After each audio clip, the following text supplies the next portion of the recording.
네, 이번 시간에는 변성작용에 대해서 하도록 하겠습니다.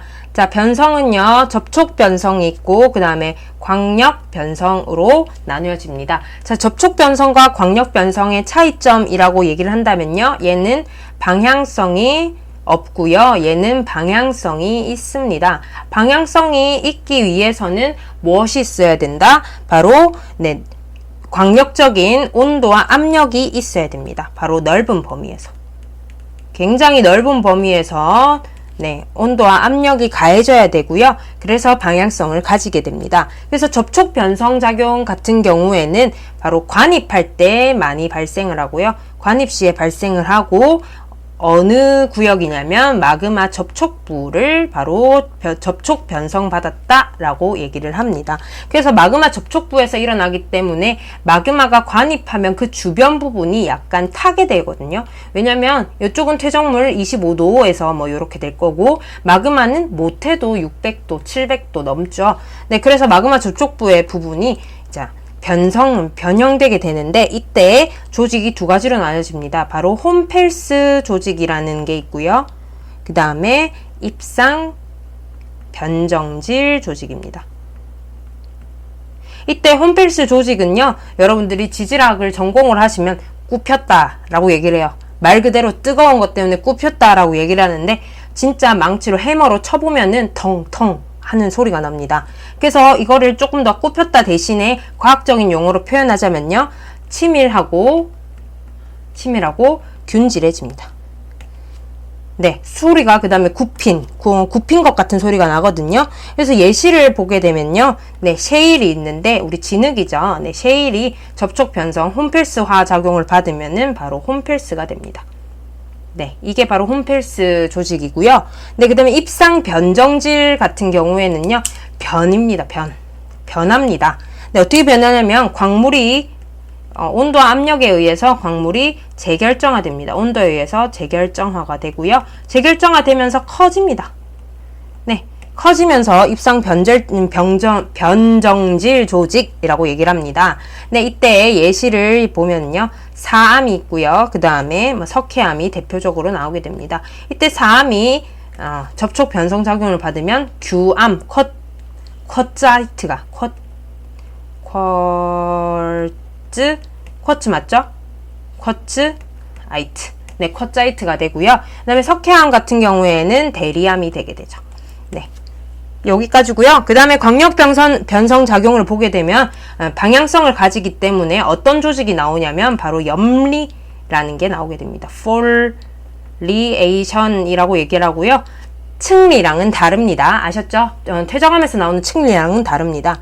자, 염리 같은 경우에는요, 여러분들이 압력을 가한다라고 요 방향으로, 아래 위 방향으로 압력을 가한다라고 얘기를 했을 때, 이때 얘가 찌그러지면서 이런 동그라미에 어떤 결정이 있었다라고 얘기를 한다면 이 압력 방향에 수직하게 이런 식으로 줄무늬가 나오게 됩니다. 그러니까 지금 P 방향이 요 방향이었죠? 네, 요 방향이었는데 염리는 어떻게 생기냐면 요 방향으로 나오게 됩니다. 수직하게.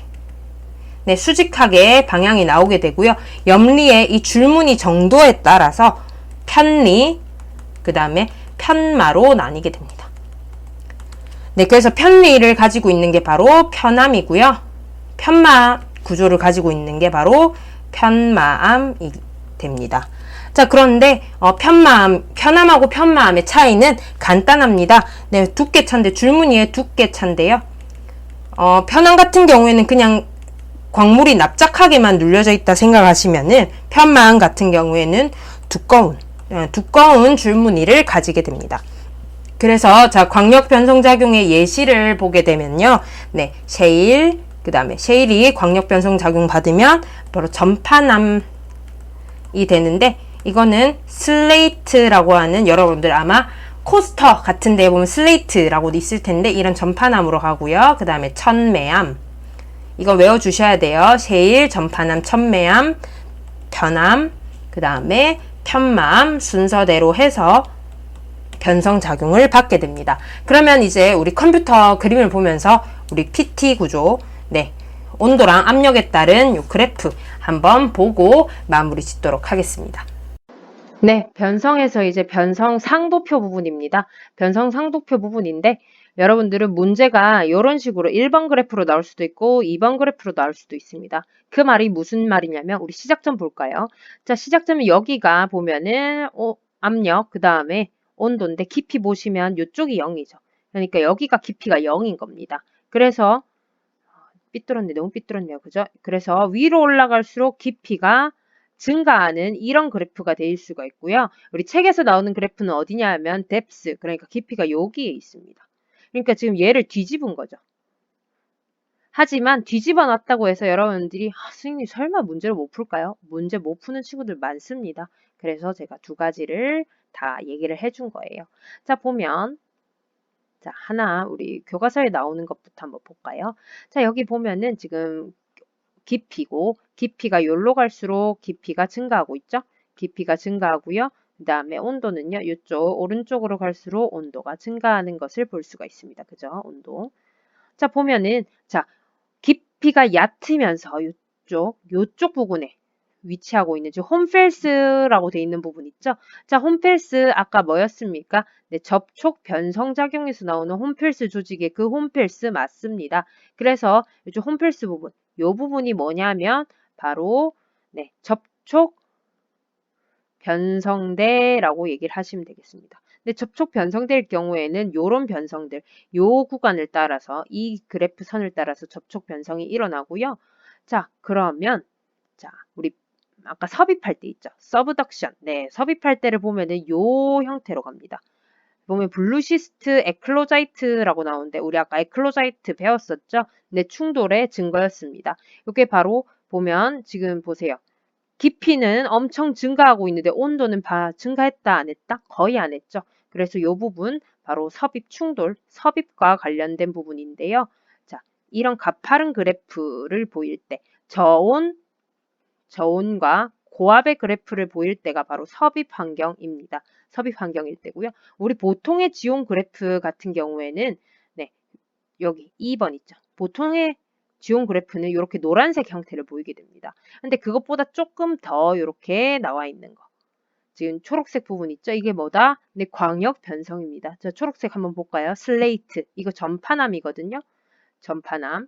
그 다음에 필라이트. 이게 뭐냐? 천매암입니다. 천매암. 그 다음에 천매암. 그 다음에 편암. 편암. 아니죠. 자, 시스트 편암이고요. 시스트 편암. 그 다음에 나이스 편마. 그리고 미그마타이트, 우리 데이작도에서 나왔었죠?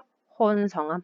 이렇게 됩니다. 지금 이 초록색 경계가 뭐냐? 바로 광역 변성 작용을 따르는 겁니다. 이 초록색이 바로 무엇이다? 이 초록색이 바로 광역 변성 작용의 선을 나타냅니다. 그래서 지금 보면 이 노란색 영역 부분이 이제 전파남, 그러니까 셰일이 반성받았을 때 이 정도 온도 200에 10kg 정도면은 전파남이 변성으로 되고요. 그 다음에 지금 여기 약간 카키색 부분이죠. 찐 회색이 약간 섞인 카키색 부분 같은 경우에는 천매암, 편암, 편마암 다 나와 있네요. 네, 200에서 한 600 정도의 온도에 깊이는 10에서 30. 요 사이에 있을 때는 변성이 이렇게 된다라는 얘기가 됩니다. 그래서 그 변성 상도표고요. 깊이에 따라서 온도 부분 여러분들이 그래프만 잘 그려주시면 다 받을 수 있습니다.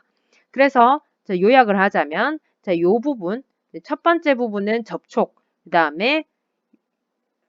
그 다음에 요 부분으로 간다 그러면은 바로 광역 2번 광역 그 다음에 요 부분 간다 그러면은 섭입 이렇게 되는 거네. 접촉, 광역, 섭입 이렇게 됩니다. 그러면 반대로 뒤집었을 때 그대로 구할 수 있겠죠? 자, 여기 보세요. 자, 나와 있네요. 컨택트 메타몰피즘 바로 접촉 변성입니다. 네, 여기 접촉 변성 부분. 그러니까 뭐예요? 어떻게 간다? 요렇게 간다. 그죠? 자, 그 다음에 regional metamorphism 바로 요렇게 가는 거 뭡니까? 광역. 요렇게 광역 할 수 있고요. 그 다음에 요렇게 가는 거 있죠? 요렇게 가는 거 뭐라고요? 바로 섭입대, 네, 충돌, 섭입대 관련한 변성이다. 여기까지입니다. 네, 괜찮죠? 네, 여기까지가 고체지구고요. 이 정도만 아셔도 여러분들 수능 풀고 그 다음에 지구과학 뭐 2를 한다거나 뭐 내신에서 아무런 문제가 없습니다. 고생하셨습니다. 다음 시간부터는 이제 유체지구로 돌아오겠습니다.